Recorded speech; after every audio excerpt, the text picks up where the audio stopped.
il n'y a pas si longtemps, j'ai acheté du coup un ESP32 et aujourd'hui je l'ai un peu testé. C'est un kit Freenov, 20 € chez Amazon. Euh, Est-ce que c'est cher pour ce que c'est? Je sais pas trop. En tout cas, bon, je l'ai un peu testé et bon, j'avais déjà acheté des kits. J'avais déjà acheté des kits chez eux, mais par rapport à Arduino, c'était pas si mal.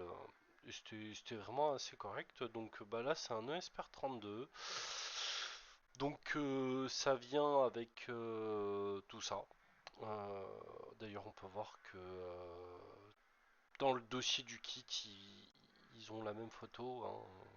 C'est exactement la même chose. Donc ça vient avec la board, le câble en USB-C, la carte 1 Go avec la clé USB pour mettre la carte, pour extraire la vidéo de la caméra. Et la caméra, bon, bah, on verra. Elle n'est pas nécessairement exceptionnelle, mais n'empêche elle est intéressante. Je pense on peut faire des petits projets assez sympas avec.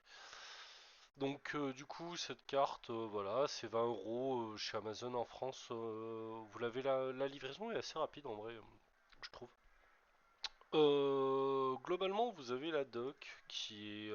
Alors, déjà, il faut savoir que la carte, si j'ai bien compris, se code en Python. Alors, moi, j'ai totalement pas regardé le Python, mais vous avez la doc Python.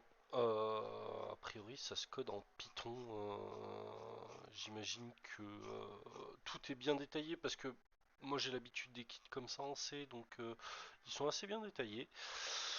Je vais regarder un petit peu plus bas pour regarder. Bon, alors attendez. Tac. Bon, on va aller directement au compliqué. Le TCP, oui. Ouais, bon. Ouais, ouais, bon, ça a l'air d'être assez simple. C'est commencé. Bon, de toute façon, vous allez voir en fait. La doc est vraiment assez bien faite sur ce genre de support parce que vous avez même. Bon, là, je suis dans le dossier Python, mais vous avez les librairies. Bon, c'est quand même relativement bien fait. Vous avez le code à l'intérieur, c'est très bien fait. D'ailleurs, c'est accessible même si vous achetez pas la petite boîte. Donc, du coup, vous commencez par les informations importantes. Moi, je l'étais sur Linux. Alors, si je peux vous faire un néophyte à la limite, hein, je suis sur Arch Linux. Donc voilà. Je l'ai pas testé sur Windows. Faudrait que je le teste sur Windows et Mac. Si j'ai bien compris, il y a parce que ici en fait on disait dans un des commentaires, ouais c'est ça, c'est qu'il y a des drivers chinois. Honnêtement, moi j'ai dû surtout installer un Git. Alors certainement qui est chinois parce que bon la boîte elle est un petit peu chinoise, mais bon. Donc du coup voilà, c'est un peu ça le programme de la boîte. Mais si vous avez d'autres composants, je pense que honnêtement vous allez sur comment dire sur le site du revendeur, voir la boutique et je pense que voilà si effectivement vous alors non c'est pas ici. Voilà par exemple ce genre de choses. Si vous avez déjà des composants, je pense que de toute façon vous pouvez télécharger sur le site de Freenov euh, les comment dire les codes et ce genre de choses. Et par exemple, moi j'ai le capteur ultrason là qu'on voit ici. Ben, je veux dire, il n'a pas changé, hein. C'est toujours le même. Donc si vous avez, allez-y, hein, je pense, ça peut être intéressant, surtout si vous avez déjà des kits et vous avez fait de l'Arduino. Donc en un TTU sur la doc, donc la doc c'est Blink the LED. C'est exactement la même chose que Arduino, hein. C'est typiquement le même code. Serial Communication, je l'ai pas de test. Bluetooth, en fait, je suis directement passé à la caméra web, on verra. Et à un petit code random pour essayer les ports GPIO. Donc voilà, on suit très très bien le tuto. C'est relativement bien expliqué en vrai, hein. Je trouve que c'est propre ce qu'ils font. En tout cas, ça m'a l'air propre. Bon, après ça reste chinois, hein, mais comme je dis, on sait pas trop ce qu'on installe, mais après, je sais que sur Linux, les codes des drivers ils sont open source, donc à la limite, est-ce que ça peut pas se compiler? Donc déjà c'est voilà, c'est ça. Donc la doc est super bien faite. Donc voilà un petit peu les connectiques du bousin. Euh, En fait, c'est relativement pas mal. Je sais pas trop à quoi il sert le deuxième port USB, mais ça va falloir que je regarde. Peut-être c'est pour du debug, mais bon, c'est pas pour le moment. Mais bon, en fait, ça ressemble très fortement à une Raspberry Pi, hein. On a vraiment de tout, hein. En fait, c'est presque que ça ressemble à la MKR Wi-Fi 1010. Cette carte là, de chez Arduino qui est pas si mal que ça aussi, ça y ressemble beaucoup, hein. Donc on a un peu de tout. On se rend compte que la caméra elle est connectée en fait via cette liasse. Euh, on le voit ici, en fait la caméra quand elle vient elle est connectée ici. Et donc en fait elle est connectée directement par GPIO. Bon ça c'est sans trop de surprise.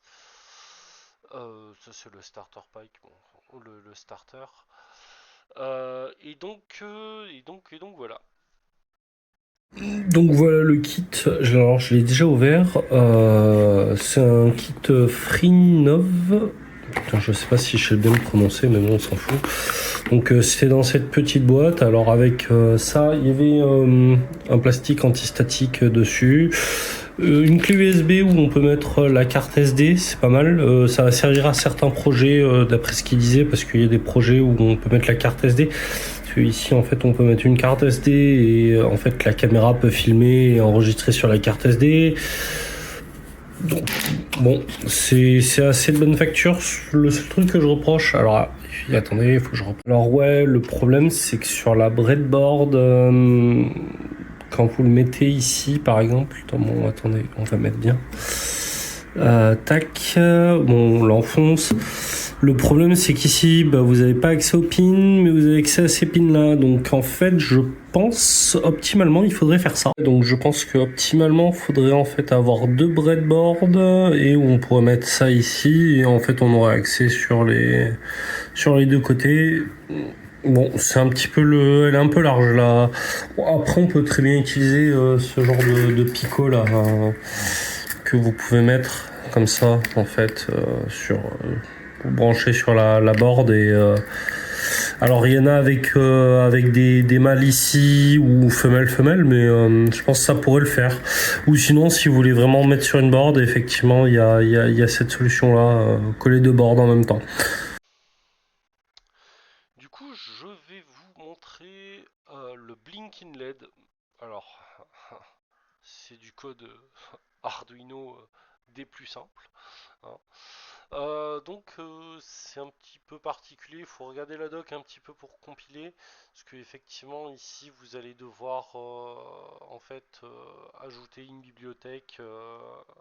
Ben, là, en fait ce que vous allez faire c'est préférences, additional board, ok. Donc vous allez ajouter un GitHub qui va vous permettre d'ajouter une board, mais bon ça c'est tout expliqué dans la doc, il y a aucun souci à ce niveau-là. Donc en fait le code est extrêmement simple, hein. Ça ressemble à de l'Arduino du plus basique. Là c'est sur le port 2, donc je vais vous montrer une petite vidéo en direct du truc. Bon bah du coup le code il fait bien clignoter la petite LED, c'est correct, on est bien sur la pin de 1. Voilà, ça marche sensiblement pareil qu'une Arduino. Donc le deuxième truc intéressant que je voulais essayer à première vue, c'était la caméra web.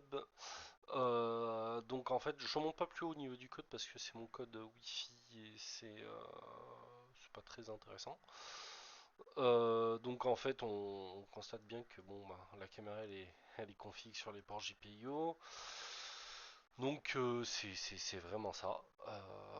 Donc en fait, on va lancer, on va upload. Donc en fait, On va upload le code, donc en fait, la carte va créer un serveur web, il va se connecter à mon Wi-Fi. Et là, ça met un petit peu un certain temps. On y arrive. 50, 60, 70, 80, c'est bon. Merci. Bon, du coup, vous avez une adresse IP. Vous avez vu que j'ai pu le tester. Copier. On ouvre un navigateur internet. Hop. Oula, j'ai enlevé un chiffre, bien sûr, ça va pas marcher. Donc voilà. Et alors attendez, hop, parce que la caméra s'active pas par défaut. Je la replace pour pas qu'on voit ma tête. Et start the stream. Bon, bah alors là, vous voyez ma... Bien sûr, elle va me mentir. Ok, oui. Hmm. Elle est pas très réactive. Elle était plus réactive tout à l'heure. Ah oui, alors peut-être je vais repasser en VGA. Stop the stream. Start the stream. Et voilà, voilà. Est-ce que tu es d'accord pour voir ma main? Non, peut-être pas, non. Non plus. Bon, on me donne tort. Bon, je reviens 2 secondes. Bon, j'ai compris le problème. C'est que mon dernier montage sur la LED qui clignotait était toujours branché. Donc en fait, là, il y a la petite caméra qui s'allume. Donc là, vous voyez ma main. C'est assez fluide. Bah, assez fluide. Alors bon, faut mettre des guillemets à assez fluide, hein. C'est pas non plus, c'est pas non plus Byzance, mais bon, ça fait le taf. Donc il y a différents types de résolution, hein, donc ah ouais, hop, attendez, est-ce que si je passe ma main là, oui.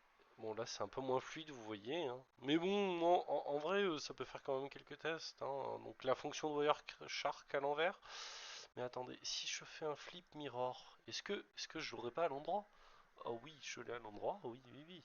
Et si je fais un truc comme ça, non? Hmm.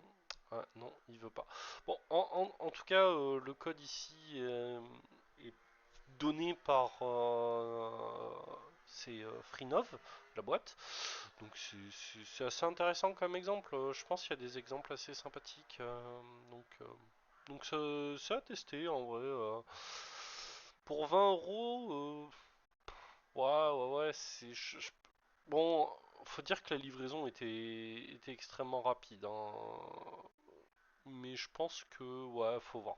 Faut voir si on peut pas avoir moins cher. Bah, du coup, voilà, bon, bah, c'était tout. C'était pour un petit test sur ESP32.